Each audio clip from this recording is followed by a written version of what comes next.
Some of the people who've shared your work include Michelle Obama, Joe Biden, Kamala Harris, Viola Davis, Jamie Foxx. I mean, the list goes on and on and on. What did it mean to you to have people of that caliber resonating with your work and saying, this is the person whose work visually represents what I believe in?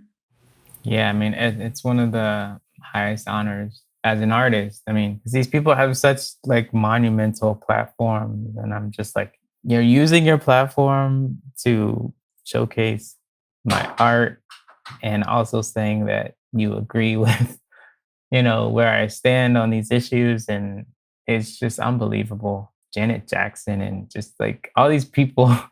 And when Michelle Obama posted the portraits that I did of Ahmaud and Breonna and George Floyd, that was unexpected, and also it was such a catalyst. And like I would go on CNN and there'd be protests in New Zealand and places where my art was on signs and stuff like that. And it just that's one of the beautiful things about combining art and social media is that, like, if your art resonates, it can fly around the world in a matter of minutes, and just it's all of a sudden everywhere.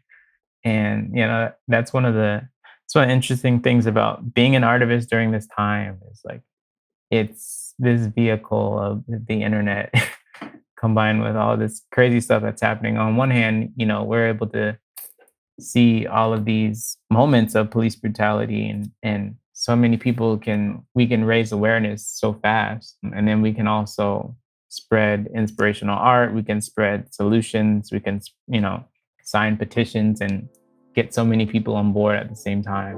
It's an interesting time. Some of Nikkolas's most widely shared works are the moving portraits he creates of those lost to police violence.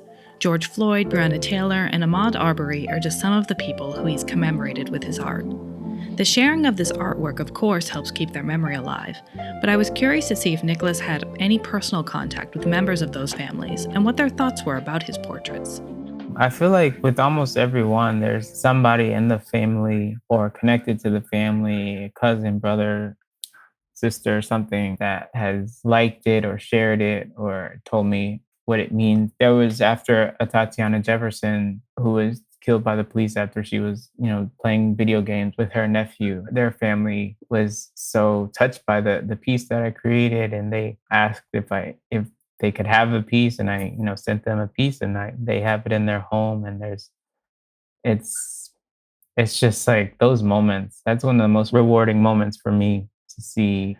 I think it's just something about like that ability for art to have a person live on. And, I always say like it's giving a voice to the voiceless, or in some ways just continuing on the legacy of a person that's no longer here, that, we wish that we could see them and talk to them again. And sometimes it's just that art that can capture the essence of a person or a moment. And it's unbelievable that to see the families reach out like that and have that some Yeah. sort of connection. No, I can imagine it must be extremely moving to know that you've touched them also on a personal level, Yeah. in a deep way.